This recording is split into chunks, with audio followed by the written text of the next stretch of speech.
Palavra é sua.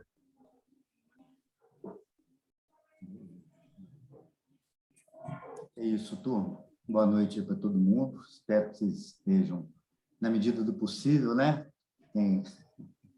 Todo mundo está aí, não pode fazer a pesca, está tossindo, está fanhoso, está... É um retrato da nossa condição, né? Mas, ainda assim, espero que estejam todos bem. E agradecemos aí a oportunidade desse estudo, a espiritualidade amiga que se faz presente. Toda vez, particularmente, quando a gente tem que apresentar um estudo, é uma chance da gente melhorar, né? É igual cada criança que surge, né, Salomão? É uma chance do mundo ficar melhor, né? Cada estudo que a gente faz é uma chance da gente ficar melhor também. Então, muito obrigado aí ao Edson pela coordenação da reunião. E vamos lá, vamos estudar junto aqui para ver se a gente melhora mais um pouquinho, né? Eu ainda estou desabilitado para compartilhar minha tela. Não sei quem é, Simone, por favor, quem me habilita aí para compartilhamento, não sei se é Simone, Edson, Léo. Me autoriza. Eu acho que é a Simone mesmo, viu, João? Então, beleza. Enquanto só... ela vai... Manda uma mensagem para ela aí no Zap. Ela. Vai configurando, gente? Espera aí, já vou colocar. Tá bom, Moninha. Não precisa correr, não, filho. Se tem uma coisa que nesse estudo nós não vamos precisar fazer é correr, porque, pelo amor de Deus, né?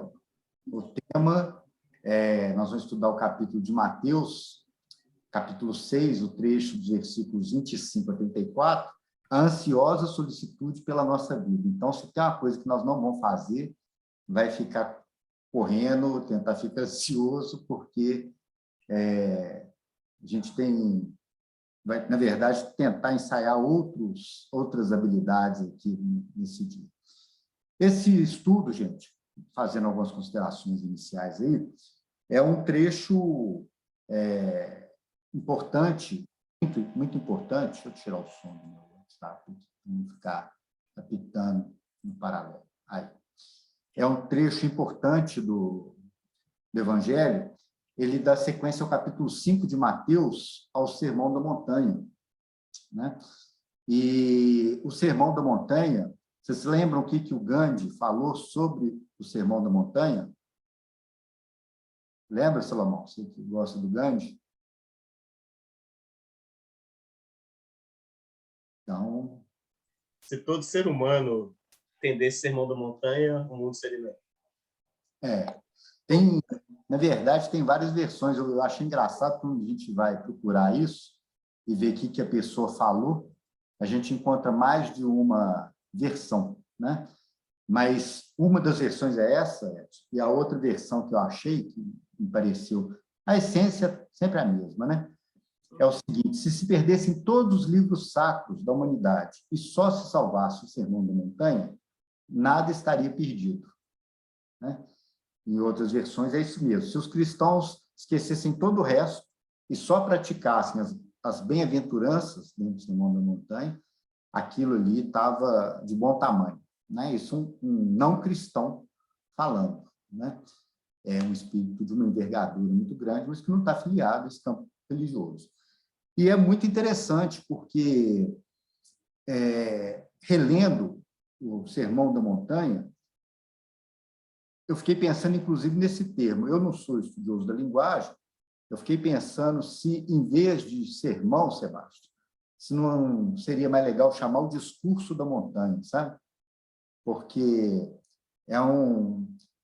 o sermão, acho que a gente acabou carregando a palavra a palavra sermão ficou carregada para a gente por um condicionamento meio atávico, né, meio religioso, daquela coisa assim: o outro fala, a gente escuta. Vou te passar um sermão aqui agora. Senta que lá vai sermão, né?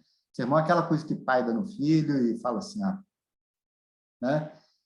E o termo, outras formas... Já te provocou aqui, porque quando você for ver o texto da palavra sermão, né? Ela é considerada como um discurso, porém um discurso religioso. É isso. Então, assim, o sermão ele especifica o discurso como sendo algo religioso. Exato. Exato. A gente é que desviou essa palavra, dando outra característica para ela. Passar um sermão. Né? Eu vou te falar assim, na preparação do estudo, eu caminhei, eu tentei descondicionar minha mente da ideia de sermão. Vou confessar para vocês aqui, eu tenho irmãos mesmo, não tem problema nenhum. Eu fiquei pensando assim, como é que essa fala de Jesus, eu gostei da ideia do discurso, não do discurso político, né? No sentido partidário, que a gente está também tão condicionado, ou mais até do que o sermão religioso. Mas nessa conversa, nesse conjunto de ideias que Jesus traz, porque isso é um conjunto, o Sermão da Montanha é um conjunto de preceitos que Jesus apresenta e que ele fala sobre padrões de comportamento que orientam a vida cristã. E é muito interessante, inclusive, quando você para pensar, eu vi alguns autores aqui levantando a ideia de que o Sermão da Montanha é praticamente um discurso de contracultura, sabe? Ouvistes o que foi dito, faça assim. Então, não, eu porém vos digo, né? Ouviste o que foi dito, olha, o Antigo Testamento fala assim e tal, não, eu porém te digo, faça um novo. E essa ideia, gente, é uma ideia muito forte, né? A ideia do estudo de evangelho como uma ideia, como um discurso, como um conjunto de orientações que é para fazer a gente ser diferente do que a gente sempre foi. Contracultura nesse sentido, né? Não é a contracultura anos 60, aí governo, não sei contra, né? Tô contra tudo, contra todos. Não é isso, não. Contracultura no sentido de apresentar um outro padrão de comportamento diferente, e, nesse sentido, é isso mesmo, Jesus está falando, olha, é para ser diferente. Ele reúne diferentes apontamentos, como anúncios, previsões, recomendações, conselhos que, dada a autoridade moral de Jesus, eles ficam para a gente como ordem, né? Ficam conselhos que vão funcionar como diretriz. E aí, tem um negócio interessante, nesse trecho que a coordenação passou para a gente, que eu queria dividir com vocês, que é o seguinte: esse capítulo 6, ele está integrado ao Sermão da Montanha, e ele tem, se eu não me engano, eu estou falando aqui, 34, são 34, porque a minha parte vai de 25 a 34, são 10 versículos. Esse capítulo 6 são 34 versículos. Os primeiros, o versículo 1 até o 24, que eu vou do 25 ao 34, eles são mais normativos. Então, a parte mais normativa. Tem uma inferência ou outra, sim, mais subjetiva, mas eles são mais diretivos. Então, quando orardes, vocês vão orar assim: Pai nosso que estás no céu. Pai nosso está lá, né? E é uma ideia, quando você vê essa primeira parte do capítulo 6, pelo menos o que ficou para mim assim, é uma ideia mais comportamental. Jesus falando, vocês vão comportar assim. E eu acho que faz até sentido. Por quê? Porque aquela frase que é atribuída ao Emmanuel, né? A disciplina antecede a espontaneidade. Então, o Moisés trazia isso, não trazia? Bom, gente, isso aqui não,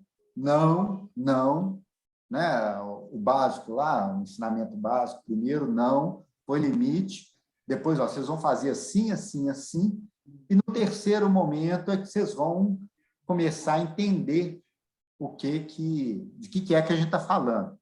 Isso bate muito, eu já falei isso antes, mas vou repetir, isso bate muito com a ideia do Piaget sobre julgamento moral da criança. Vocês estão me ouvindo, gente? Então, né? Beleza. O Piaget fala o seguinte, que a criança pequena ela começa de uma fase de anomia, ausência de regras. Então, você põe a criança, o Piaget fica estudando os filhos dele, né? Cara, aquele negócio. Cada um faz. Se eu fosse estudar os meus, eu ficava doido. Então, deixa quieto. Ele pegava lá e ficava olhando os meninos jogando bolinha de gude. A criancinha pequena pega a bolinha de gude e põe na boca. Então, é uma fase de anomia. Para depois caminhar para uma fase, anomia quer dizer ausência de regra. Não tem regra. Depois ela passa para uma fase de heteronomia, quer dizer, o outro é que põe a regra para ela. Aí, normalmente, uma criança mais velha ensina para mais nova, olha, você vai fazer assim, assim, sabe? Aí o mais novo aceita ou não aceita e tal. Até chegar numa fase que seria de maior maturidade, onde a criança já consegue ter autonomia. Ela consegue participar da regra e até propor uma mudança de regra. Falar assim, se a gente mudar, bolinha de gude é um bom jogo para você ver isso. Tem várias regras, várias formas de você jogar bolinha de gude. E esse trecho do Sermão da Montanha me lembrou um pouco isso. Tem alguns trechos ali que eles são mais normativos, vocês façam assim, assim, assado, mas Jesus já caminha numa direção, falando assim, olha, gente, vamos cá, vamos combinar uma coisa? Vocês estão entendendo como que é o negócio? Vamos ver se vocês conseguem entender. Ele vai, inclusive, justificar a regra, que é uma característica interessante. Quando você tem criança pequena, eu fico vendo o Bernardo, por exemplo, está com 4 anos, ele já começa a discutir algumas regras. A criança menorzinha, ela aceita a regra e não discute, ela não pergunta por quê. Depois ela começa a perguntar o porquê da regra. E Jesus vai fazendo isso, ele vai dando justificativas e explicando o porquê das regras. Né? João. Oi? E aí, Léo? Primeiro é que você já consegue colocar a apresentação aí, tá? Perfeito. E é só um comentário, dentro do que você está falando, assim, até convergente com o que você está comentando. O Pietro Baldi, num dos livros dele, ele pega um trecho de não sei quem que é o italiano que fala, eu acho que é um religioso italiano, que ele fala sobre o Sermão da Montanha, que ele vem falando justamente sobre o caráter revolucionário do Sermão da Montanha, que provavelmente é o discurso mais revolucionário que o mundo já viu. Uhum. E ele vem falando, em outras palavras, né, que o que era branco vira preto, o que era preto vira branco. Ele realmente vem mudar a ordem das coisas com o Sermão da Montanha, né? Do que realmente era valor no mundo e o que passa a ser valor no mundo a partir do Sermão da Montanha, né? Então, quando a gente pensa por esse aspecto, realmente o Sermão da Montanha ele põe as questões dos valores humanos de ponta cabeça, né? É isso, Léo. E eu fico pensando, quando você reforça essa visão, aí que todo mundo tem, é óbvio que a gente tem que parar para pensar, se é tão importante, por que a gente não guarda isso com tanta firmeza quanto a gente guarda outras coisas, né? De legislações até de uma ordem o povo lá do direito, como é que é infraconstitucional, né? Leis menores você guarda, e essa que seria tão fundamental, por que a gente não consegue, às vezes, fixá-la tanto? Né? É um ponto que põe a gente para pensar. Aqui, João, pode interromper só um minutinho aí? Pode. Na tradução do Novo Testamento, que o Haroldo fez, ele fala que a questão do Sermão do Monte era a postura apropriada dos sábios hebreus quando desejavam transmitir ensinamentos aos seus discípulos. Fala que a expressão idiomática semítica, utilizada para introduzir algum discurso formal, para indicar comunicação solene ou confidencial. Está indo convergente do que você está trazendo, sabe? Do que você está falando. Muito interessante. Só para reforçar, né? Reforçar o que você está trazendo. Interessante. E o que o Sebastião também falou. E é interessante pensar, gente, o seguinte, tem esse esforço todo, e no Sermão da Montanha fica claro aquilo que o Emmanuel já falou, vários autores já falaram, sobre a pertinência do Evangelho.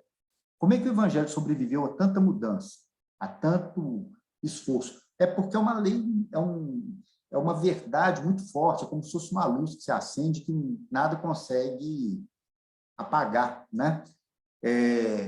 Helena, algumas coisas sobre o Sermão da Montanha. O Mateus, por exemplo, ele tinha um esforço, tem um esforço no texto aqui de Mateus, que é para provar que Jesus é o Messias.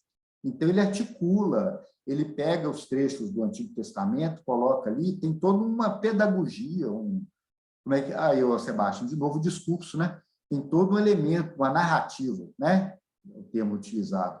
Tem todo um elemento ali que vai construindo um argumento, falando assim, olha,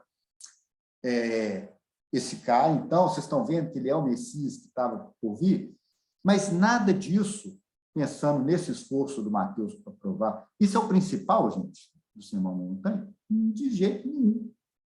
Para a gente não é o mais relevante se era o Messias, se não era o Messias. É uma verdade tão plena, tão forte, que se sobrepõe e que se... com uma didática. Isso é interessante. Eu fiquei lendo isso e pensando assim, qual que é a desse professor? Porque Jesus é o mestre. Como é que é a didática dele?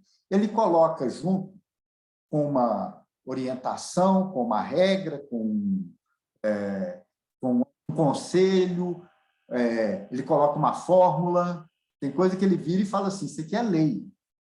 Né? Tipo assim, aí o aluno para virar e falar, não gosto disso. Bom, você pode não gostar, meu filho, isso aqui é lei, vai se cumprir se gostando ou não gostando. Né? Estou te ensinando o que é. E outras coisas ele fala, não, mas deixa eu te explicar o que é. E aí vão entrar na matéria, então, do professor, propriamente dito, lá o professor Jesus. Né? Começa no 25 e 26. Por isso vos digo, não andeis cuidadosos quanto à sua vida, pelo que haveis de comer ou pelo que haveis de beber, nem quanto ao vosso corpo, pelo que haveis de vestir. Não é a vida mais que o mantimento, mais do que o vestuário? Olhai para as aves do céu, nem semeiam, nem cegam, nem ajuntam em celeiros, e vosso Pai Celestial as alimenta. Não tendes vós muito mais valor do que elas? Versículos 25 e 26. Dos 10 versículos, eu peguei os 2 primeiros aí, nós vamos dedicar boa parte da nossa reflexão para esses primeiros 2 versículos, porque eles vão dar o tom aqui, aquele preâmbulozinho dessa parte que Jesus vai resumir a coisa toda aqui. Né? Quando ele começa com esse argumento, primeiro aqui, nas traduções, né, eu não tenho aí, depois podia até verificar para mim se ele usa esse termo, não, esse verbo cegar, né? Cegar é colher, tá?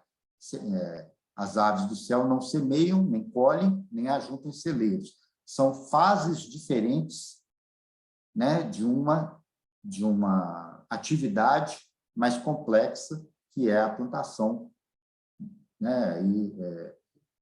Pode ser do milho, do trigo, né? Do que for.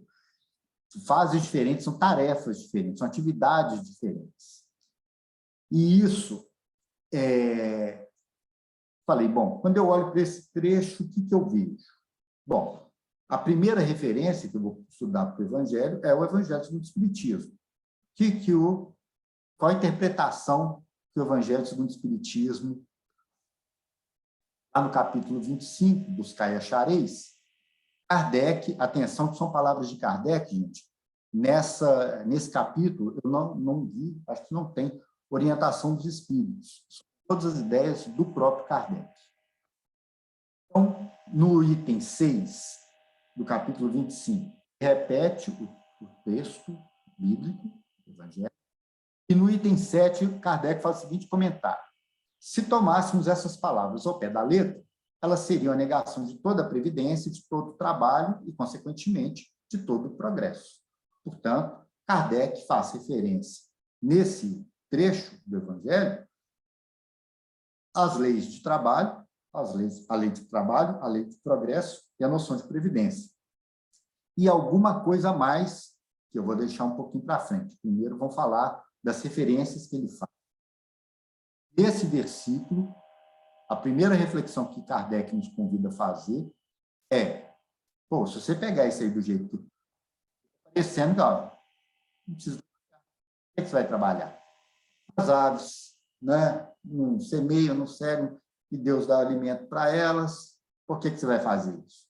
Seria negação do trabalho. Kardec fala, não, você precisa ter uma visão mais ampla do que isso, né? Ele lembra, vai lá, vamos lá no Livro dos Espíritos, né?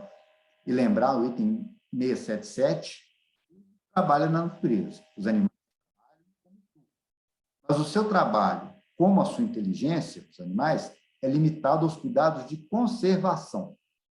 Eis porque, entre eles, entre os animais, o trabalho não conduz ao progresso, enquanto entre os homens tem um duplo objetivo, a conservação do corpo e o desenvolvimento do pensamento, que é também uma necessidade e que o eleva acima de si mesmo.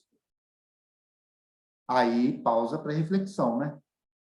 Kardec está mostrando aqui que a noção de trabalho para o espírito, ela transcende a conservação, a simples sobrevivência. E é muito engraçado como é que a gente mistura. Aí começa, gente, eu queria dividir com vocês um pouco o sentimento e ver se vocês concordam comigo. Eu fiquei pensando, se o Sermão da Montanha é tão importante, por que a gente esquece isso? Em parte, porque quando a gente reencarna e precisa se trabalhar para se manter vivo, a gente começa a se embolar nessa história, não é? Então, você começa assim, bom, principalmente a nossa geração, né, André? Ele fala assim, agora eu tenho que trabalhar para ganhar meu dinheiro. Aí mãe não ficava sustentando a gente a vida inteira. Então, era um valor, não é isso? Que a gente hoje fica absurdado com os meninos lá, quando o menino está formando, aí você pergunta, mas peraí, o que é que você... com o que você vai trabalhar? Não estou preocupado com isso e tal. Você fala, meu filho, como é que é isso, né? Você já vai formar e você não está preocupado com o que você vai trabalhar? Salomão deve ver lá aqueles meninos chegando, né, na área de informática, não é isso, Salomão? Os meninos estão... O cara parece que quer mais ali brincar de programação, de qualquer coisa, do que efetivamente trabalhar. Ele até faz, o cara é inteligente, sabe fazer, mas a noção dele de trabalho é diferente da nossa. E acho que a gente tem que tomar até cuidado para não ficar aqueles velhos ranzinhas, saudosistas, achando que nossa época está sempre certa. Não é isso, não. Mas a gente entender que essa noção de trabalho está misturada, para a nossa geração, mais ainda, com a ideia de conservação, porque para muitos de nós, vou falar que tem mais proximidade, né, Léo? A gente, com 17 anos, eu fui assistente office boy, o Léo era o office boy, eu era assistente dele. Né? E eu queria pegar o emprego dele, nem isso estava dando na época, estava conseguindo. Era uma outra noção. O trabalho parecia ter um valor em si. Né? Realizar o trabalho era uma coisa importante. Alguém quer comentar? Que com a sensação. João. À vontade. Ô, Salomão, antes de você comentar, só uma questão de ordem aqui. O João não está passando os slides, tá? Não? Tá. Não. Beleza, Obrigado só isso. comentar. Salomão, vai lá, amigo. Eu tinha passado para ele ver o WhatsApp aí para ver como é que estava lá a tela, mas ele não está olhando o WhatsApp. Professor dedicado, tá vendo? É outra coisa. O cara não está olhando o WhatsApp, não. O cara tá... Ô, João, a questão que eu queria falar a respeito do Sermão da Montanha é um conceito que eu tenho para mim, que é um discurso desmaterializante. Ou seja, ele sai do foco material, né, ou seja, o mundo é a matéria, e passa para um mundo que os filósofos gostam de falar, né? A gente é espiritual, mas a filosofia chama de metafísica, né? É aquilo que está para além de uma estrutura posta, que você pode ver e medir. Né?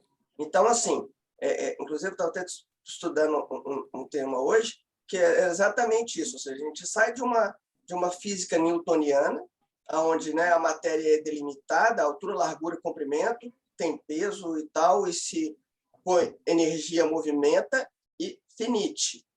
E a gente cai numa situação, né, de uma situação que está fora da matéria, ou seja, a matéria não é mais aquela coisa, né, que a gente esperava que ela fosse. Então, eu acho que tem muito desse viés de entendimento, que é desconstruir a matéria. Para quem está na matéria não é fácil, não.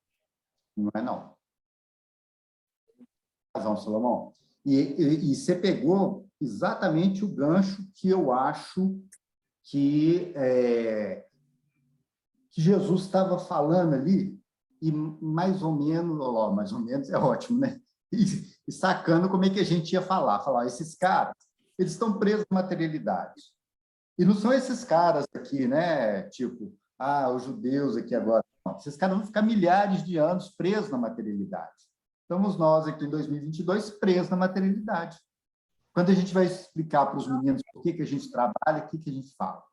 Não, porque o papai tem que trabalhar para ganhar o dinheiro, para comprar comida. A gente começa da conservação. Mas, rapidinho, a gente vê que a nossa relação com o trabalho, ela não é só a da preservação. A gente não trabalha só para ter o dinheiro, só para... É diferente. E, por isso, inclusive, esse é um dos elementos, não é o único, mas é um dos elementos que tem a ver com a mudança do valor do trabalho dessa geração. Porque nós asseguramos para ele esses elementos de conservação. Não é? A gente não colocou isso em dúvida para eles, assim, olha, se você... a gente pode até ter falado, mas é aquela coisa do falar, tá, se você não trabalhar, o que vai acontecer? Você não vai me dar comida? Eu não vou ter o que vestir, etc. Né? Então, essa noção de que o trabalho ele tem uma dupla função, que é a conservação do corpo, que a gente precisa para aprimorar os nossos valores espirituais, mas também o desenvolvimento do pensamento e uma condição básica para a lei de evolução presente na lei de progresso, isso está sentado nesse trecho do capítulo 5, Mateus, com o Sermão da Montanha. É que quando fala assim, não é essa leitura ingênua de que você não precisa fazer nada e deixa que a coisa vai vir. Não, você precisa trabalhar, porque o trabalho, inclusive, é uma condição para a lei de progresso. Né? O homem deve progredir sem cessar e não pode voltar ao estado de infância. Se ele progride, é que Deus assim o quer. Pensar que ele pode retornar para a sua condição primitiva seria negar a lei de progresso. Gente, isso aqui dá uma negritar tudo, né? Porque muitos dos nossos comportamentos cotidianos, eles fazem com que... Eles evidenciam como que a gente se recusa a crescer. Quando numa discussão, quando num trânsito, você desobedece à lei do trânsito e avança o sinal, vai acima da velocidade, o que é que você está fazendo, gente? O que é que a gente está fazendo? A gente está teimando em voltar ao estado de infância. Eu faço o que eu quero, faço. Mas você não pode fazer isso. Eu posso, eu vou fazer. Né? Bernardo, de vez em quando, ele fala assim, ele vira para a gente e fala assim, lá em casa eu faço. Mas lá na sua casa você faz, aqui você não vai fazer. E a gente fica fazendo a mesma coisa com a vida. Né? A gente vira e fala assim, olha, você está extrapolando a sua relação, vamos pegar do básico, né? A sua relação com os bens materiais. Você está acumulando demais. Te dá um alerta aqui. Mandar uma pessoa batendo sua porta aqui, perguntar, outro dia bateu um aqui, falou assim, você tem um dinheiro e tal? Eu falei, meu amigo, dinheiro não, praxe é um praxe mesmo, não dá dinheiro. Aí ele perguntou, ele falou assim, mas você não tem nenhuma roupa para me dar? Eu falei, não, amigo, você bateu pesado. Fala que eu não tenho uma roupa para te dar. Eu lá peguei um tanto de roupa e dei roupa para ele. Pensando que assim, eu não posso ficar lutando contra o progresso. Eu não posso ficar me recusando a crescer. Porque a vida vai chamando a gente a isso.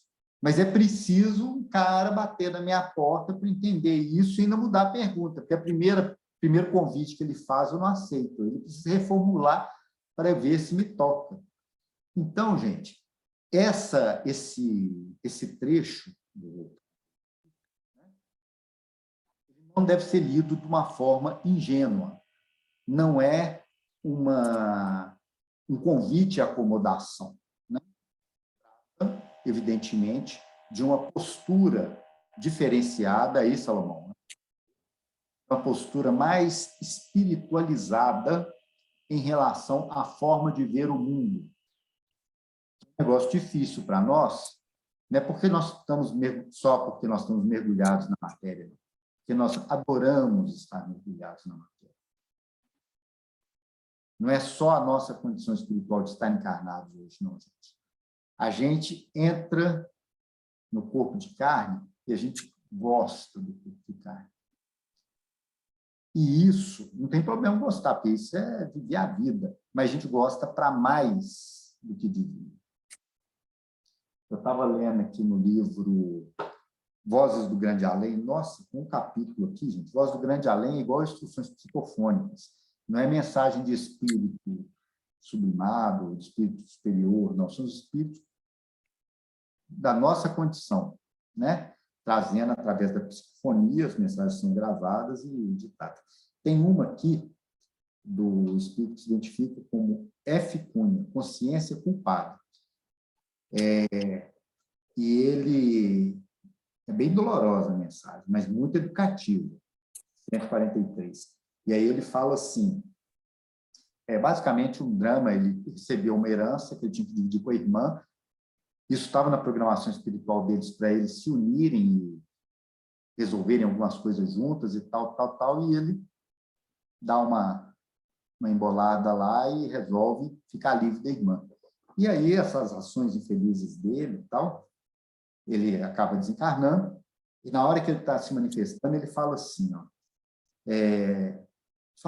falar de novo minha história, para quê? Para quem? Quantas vezes já reconstituí minha história para acabar no mesmo tormento infernal? Falar para quem? Para os duendes que povoam as minhas trevas e gargalham diante da minha dor? Para a ventania que me açoita e que me trouxe até aqui, onde experimento, abre aspas, então está tudo entre aspas, mas destaque, onde experimento a sensação do mendigo vagueante a refugiar-se na carne morna de um animal?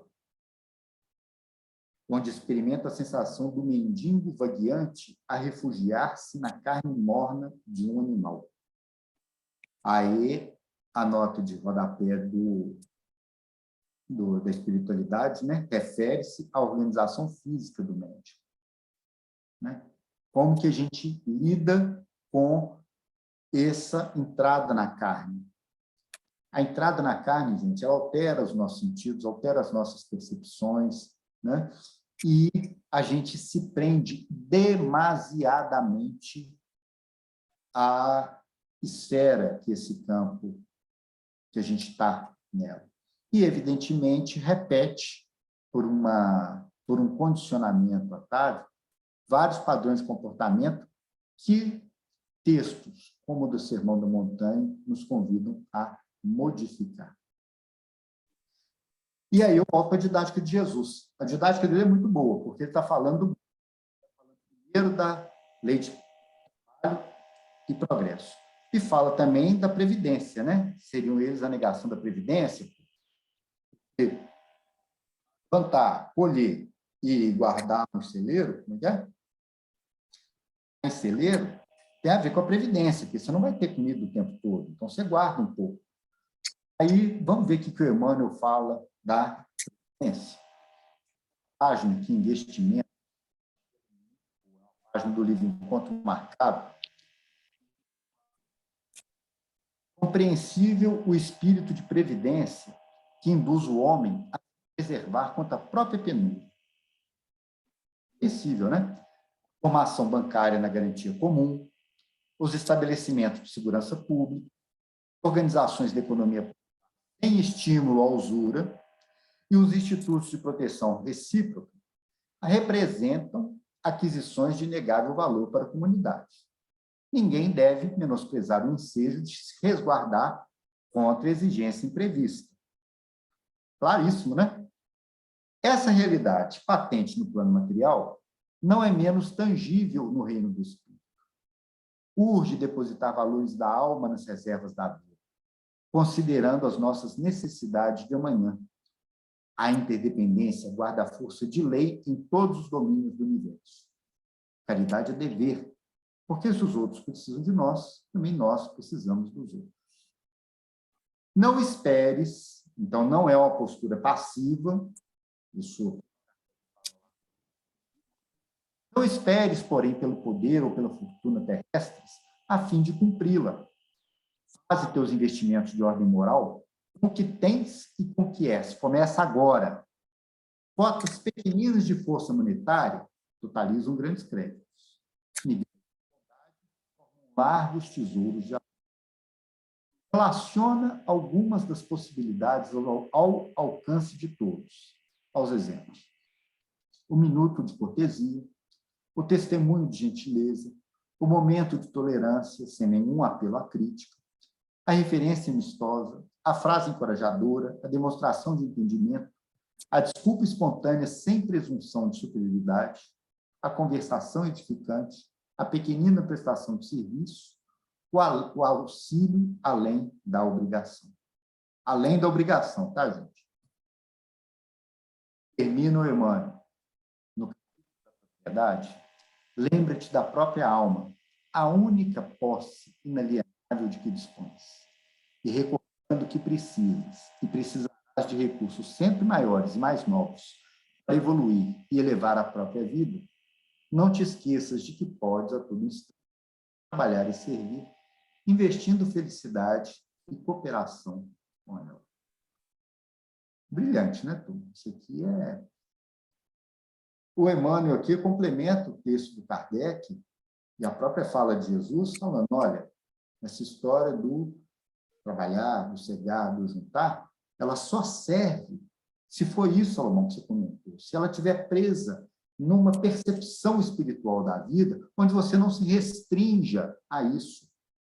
Aquela fala de Jesus, que fazer de especial? Porque fazer o que todo mundo faz, né? Por isso é que o discurso de Jesus, ele fala assim, ó, minha gente, mas para cima disso aí, sai da mediocridade. É engraçado, isso é um negócio tão importante, a gente devia prestar tanta atenção nisso. Eu vou falar para vocês, eu particularmente, eu falo com meus alunos assim, falo, gente, não aceitem ficar na mediocridade, porque uma turma gosta de passar com 60, né? Teve um que falou comigo.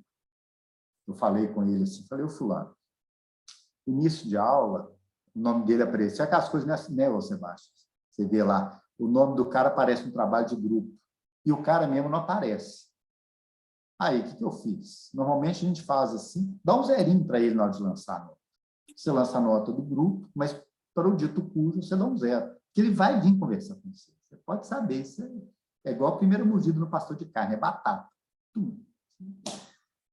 E ele veio. Quando ele veio e conversou comigo, falou, professor, o senhor lançou minha nota errada. Eu falei, não, eu lancei certo, é zero. Ele falou, não, mas eu fiz, está lá meu nome. Eu falei, não, não estou dizendo que você não fez. Mas eu lancei certo, eu queria que você viesse conversar comigo. Aí, papinho, né? Porque o curso é pensado na sala de aula, então você tem que vir na aula, isso faz um mês. Ele foi, acho que assim, a essas alturas entra também aquele companheiro, provavelmente mais nosso do que dele, né? Virou para mim e falou assim, professor, deixa eu explicar uma coisa para o senhor. Aí foi a hora dele me dar aula. Ele falou, ó, eu faço a conta de 25% de falta que eu posso ter e 60 pontos que eu preciso para passar. Em outras palavras, faz diferença nenhuma para mim o que você vai fazer, se sua aula é boa, se é ruim. Eu sei o que eu quero. Aí eu falei, ah, não, então te agradeço, porque a gente me diz, tá bom, não tem problema nenhum. Então, você vai julgar com regulamento debaixo do braço, né, Léo? Aquele cara que vai assim, ó, estou julgando aqui os 3 pontos, a mão de Deus fez o gol, meu filho, se o juiz não viu, está valendo, não tem VAR. Então, o que a gente quer e o que a gente é? Se a gente não recupera isso, a gente vai no cotidiano, na rotina da conservação, da viciação, porque a fronteira é fininha. Quanto é que você trabalha que é para pagar o seu sustento daqueles que a gente é responsável por eles, e quanto que é alguma coisa que não é para uma coisinha a mais. E quanto que é esse a mais? Não é? quantas relações que a gente cultiva que são relações necessárias para a gente viver e cumprir a nossa parte de sociedade e tal, e quantas que são destinadas, às vezes, a manter uma relação de poder, de hierarquia, de ilusão que a gente, muitas vezes, acaba querendo. E aí, gente... Ô, João, Oi. volta atrás aí, eu me perdi um pouquinho aqui, queria falar uma coisa e eu estava sem microfone, na hora de colocar aqui. Mais um, volta mais um. Aí. Não, volta mais um. Desculpa. Aí ele fala aqui da formação bancária, que garante, mas também ele fala que não deve, que a realidade do espírito é a mesma coisa, né? Aquela questão da poupança e tudo. Isso. Certo? Agora, assim, você não entende que esse trabalho nosso, né, de depositar os valores das almas, da alma nas reservas da vida, considerando as necessidades do amanhã, esse trabalho aqui não vai interferir no nosso modo de ver a formação bancária na garantia comum, com os estabelecimentos de segurança pública, as organizações de economia e tudo da nossa vida. Você entendeu? Será que ficou uma coisa muito patente para mim quando eu estudei o capítulo, agora eu até esqueci o capítulo aqui, mas é Santo Agostinho falando de mundo de expiação e prova. E o interessante é que nós espíritas, eu sempre chamo a atenção disso, nós espíritas nós vivemos num mundo de provas e expiações, indo para a regeneração. E lá no Evangelho segundo o Espiritismo, Santo Agostinho fala mundo de expiações e provas. É expiação e prova. Aí ele começa falando, num português rasgado, que eu vou falar aqui, tirando aquele jeito culto que o livro é, ele fala para a gente assim, que eu vou falar para vocês que vocês já não sabem, que vocês já não conhecem? Ele começa falando o texto dele assim.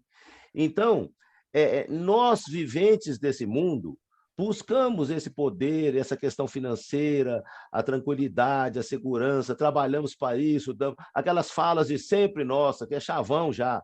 Eu trabalho para isso, eu quero viajar, eu não sei mais o quê, não sei mais o quê, não sei mais o quê. E aí a gente vai um pouco relegando essa busca dessa poupança espiritual aí, vamos falar assim, né? Ao semear a terra. Aí, né, então, aí você não acha que isso aí vai dar na mente da gente, vai dar na cabeça? Peraí, gente, esse esforço todo que eu estou fazendo para isso, putz, estou gastando meu tempo à toa, eu acho que o negócio é pular de cá. Uma hora eu vou ter que sentir isso, não é possível. Essa pergunta que você está me fazendo é que eu ia responder agora. Oh, meu Deus.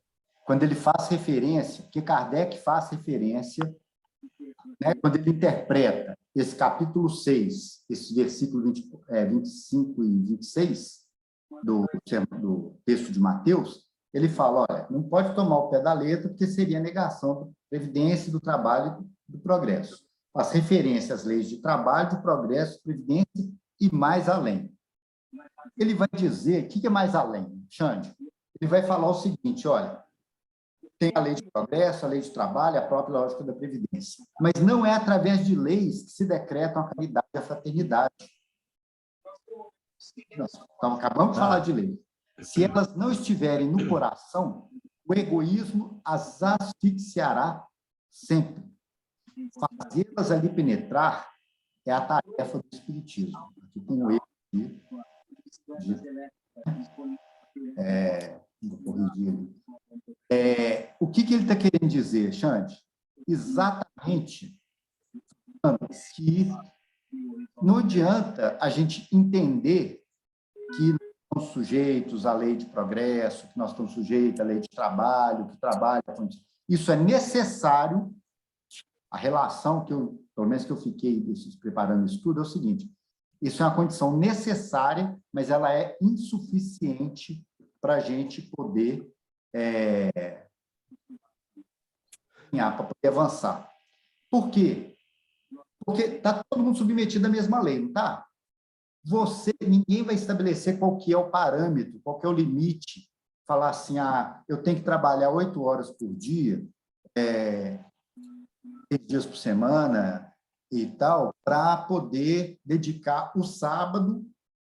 Essa é a fase anterior. O sábado vai ser dedicado a Deus, não é isso? Você vai guardar o sábado. Você vai guardar o sábado mesmo? Todo mundo vai guardar? Não, você vai ter um tempo para você cuidar das suas coisas espirituais. Qual que é esse tempo? Qual que é a sua jornada de trabalho ideal? Ninguém vai poder falar, Xande. Qual que é o tipo de atividade? Nós estamos num grupo de irmãos. Quantos de nós aqui não vivemos dramas para a nossa escolha profissional, com o que a gente ia trabalhar, com o que a gente ia, no que a gente ia se firmar, agora, outra fase, né? Aposentando, e o que vai fazer depois de aposentado. Aí quer dizer que você parou de aposentar, então você já não precisa mais trabalhar, você vai ficar se dedicando à doutrina espírita integralmente, porque é isso. Você já não precisa trabalhar. Percebe que ninguém vai impor isso? Você é que vai estabelecer em que plano? Evidentemente, no plano consciencial. Você que vai estabelecer, junto com a sua consciência, qual que é a medida de dedicação para aquelas atividades. Nós não podemos pensar que todo mundo vive a mesma vida que a gente vive. Tem pessoas que se aposentam e que elas precisam continuar trabalhando porque a condição de sobrevivência delas está ameaçada. Tem, principalmente mulheres que são arrimo de família, têm filhos e netos às suas expensas. As meninas estão lá no grupo de mulheres, elas veem isso cotidianamente, né? Essa mulher pode parar e falar assim, agora eu vou...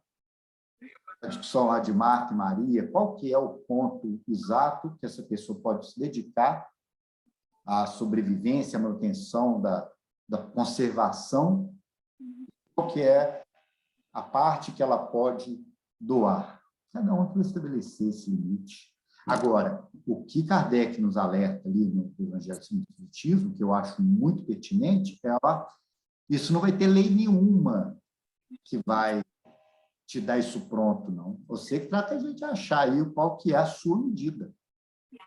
Né? Não sei se eu te respondi, Xande. Não, Chão, é mais ou menos por aí mesmo.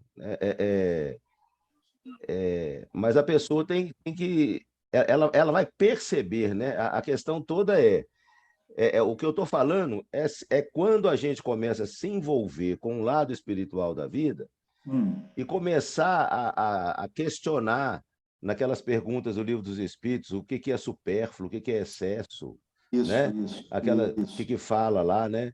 Tem um texto de Lacordaire incrível na Revista Espírita, sabe? Onde ele faz uma pergunta assim, chapa na cara da gente, uma pergunta assim, o que é da sua riqueza que pertence aos pobres? Ele fala, entendeu? Ele está falando de caridade material. Ele chapa essa pergunta na cara da gente.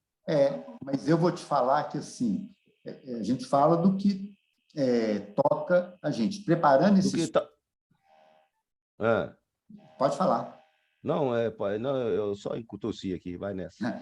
Preparando o estudo, Shed, eu fiquei muito preocupado, vou ser muito franco, cara, comigo.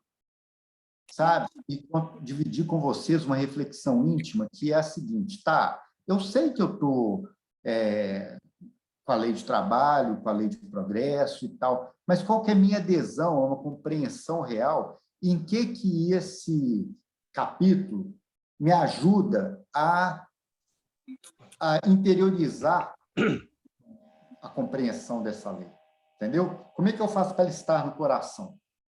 Porque se não estiver no coração, o egoísmo asfixiará. Aí, Xande, eu pensei que a contribuição que eu podia trazer, e que eu fiquei pensando, a gente tem que trazer alguma coisa propositiva, tá? Então, o que é? Tem uma interpretação que vai para além um pouquinho, que está respaldada, inclusive, na ciência, que é pegar a ansiosa solicitude e concentrar, em vez de solicitude, no ansiosa. Por isso que eu falei que a gente não ia correr com muita coisa aqui hoje, porque A ansiedade, ela é um quadro, né? Sumiu sua voz. Ansiedade.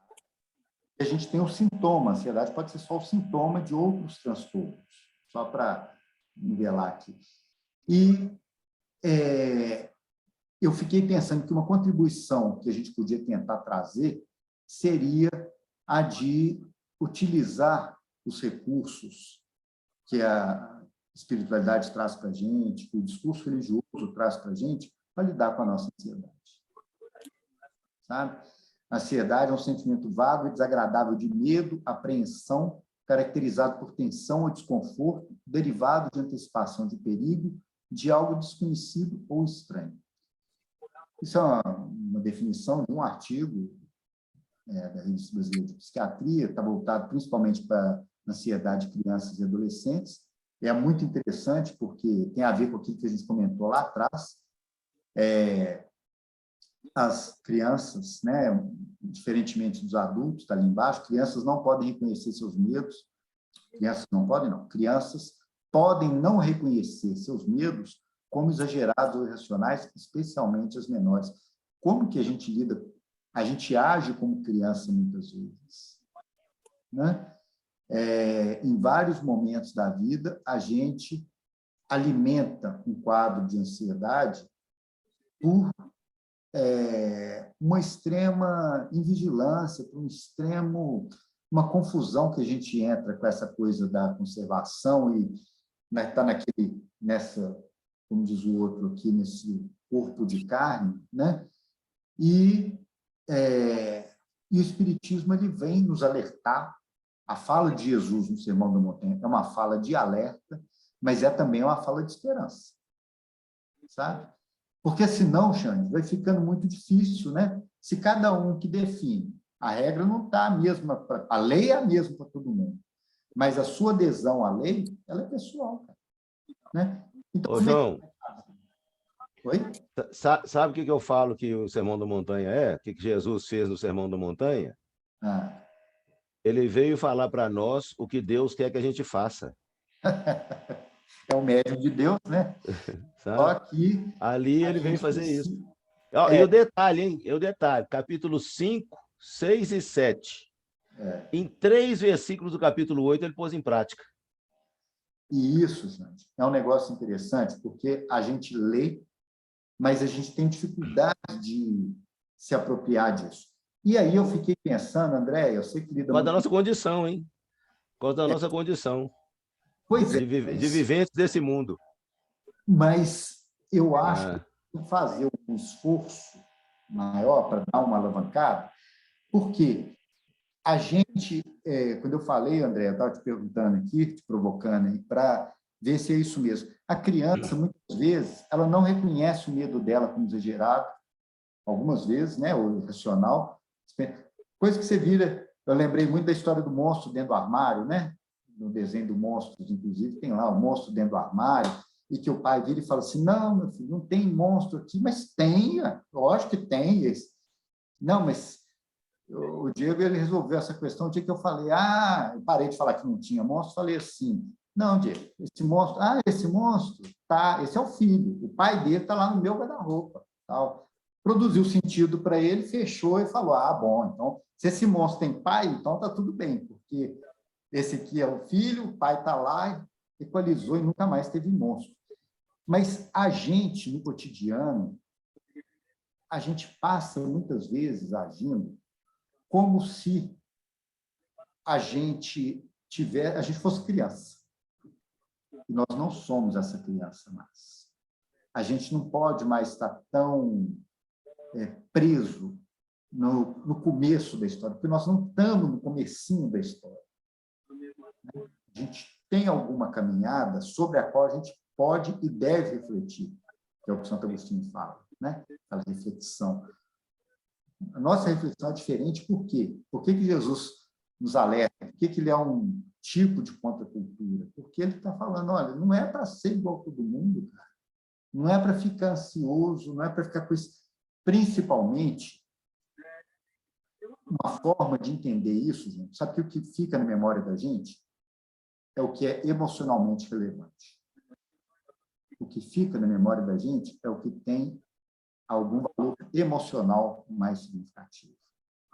Por isso é que, às vezes, a gente se deixa levar e esquece, porque no conforto e no prazer que o nosso poço aqui de peixinho vermelho tem, a gente acaba ficando nele e a gente não pode esquecer sensações importantes, emoções importantes que a gente vive e que nos convidam um pouco mais além, né?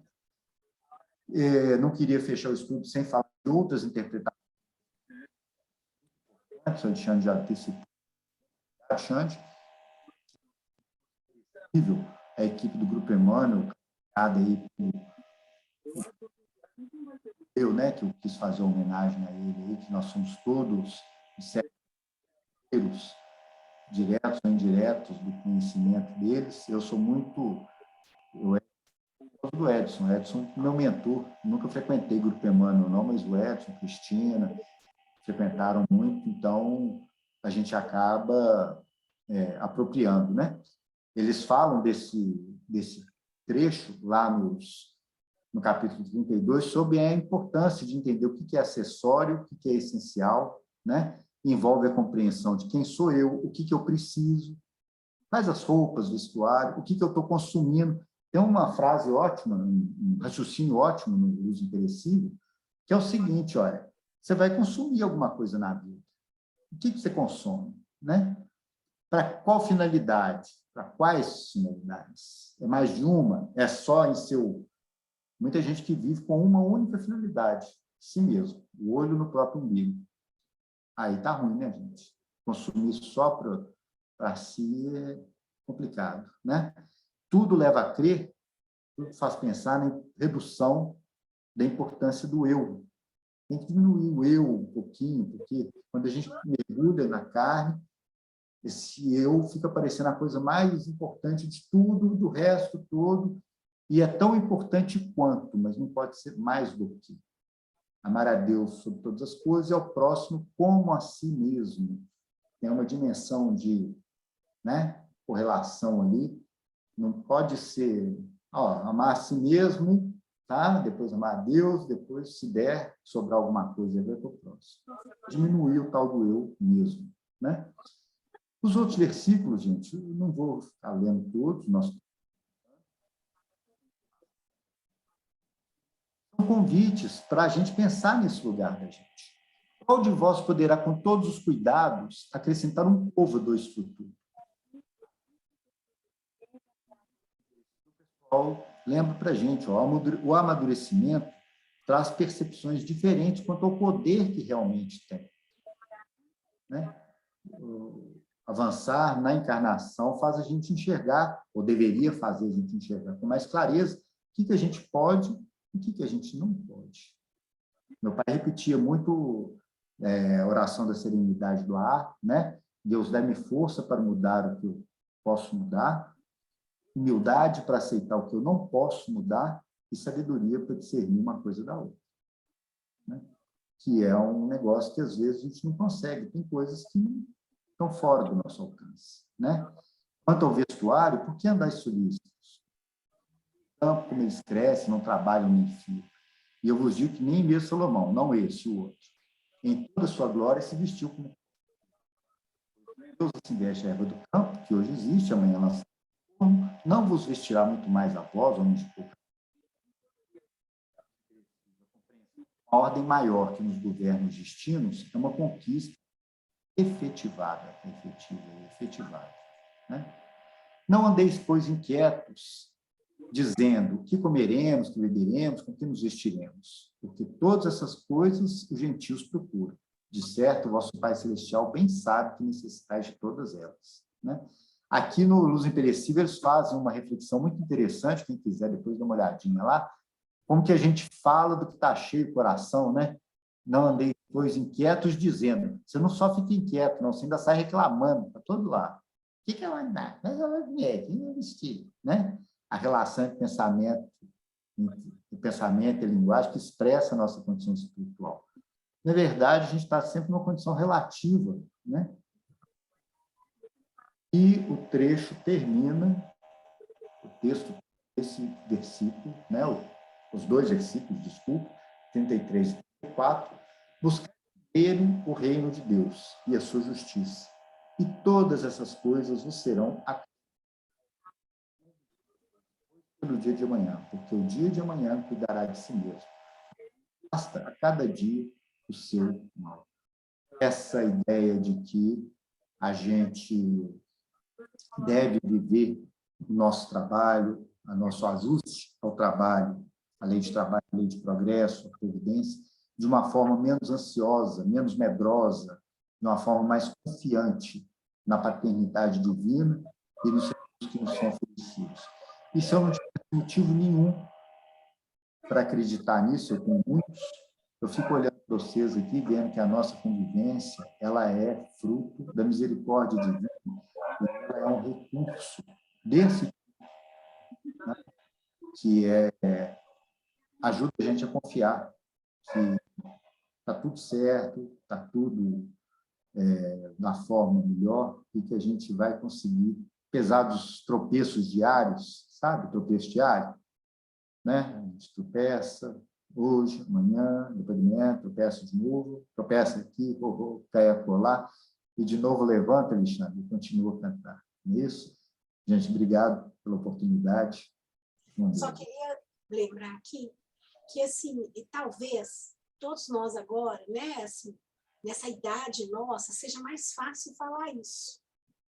Porque nós já temos uma estabilidade econômica, nós já temos uma identificação no mundo.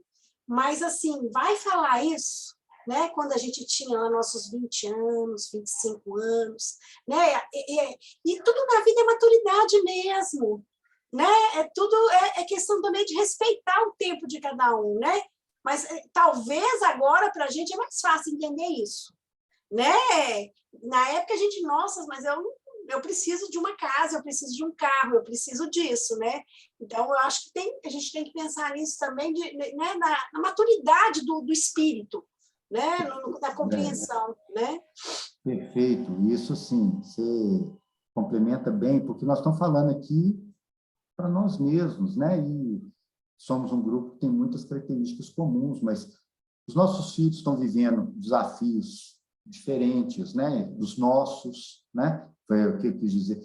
E outras condições sociais, gente, basicamente, nós estamos numa condição privilegiada. Outras pessoas, elas estão defendendo a sobrevivência mesmo, elas, né? É importante entender isso, porque senão fica uma fala muito cômoda, né? Parecendo assim, pois é, gente, então deixa que todo mundo, Papai do Céu cuida de todo mundo, mas qual que é o meu lugar nisso? Aí, Alexandre, aquela reflexão que você trouxe, é muito pertinente mesmo. Qual que é o meu lugar frente à dor do outro, a dificuldade que o outro está passando, né? Para sobreviver, às vezes, não é nem para, né, ter uma vida melhorzinha, não, é para estar vivo, né? Então, é um apontamento importante, sim, André. A gente localizar isso, ver a essência desse estudo, para mim, foi exatamente essa. Onde que eu estou, o que eu estou vivendo hoje, qual que é a relação que eu tenho com as coisas, e entender que as outras pessoas elas não estão necessariamente nesse mesmo lugar.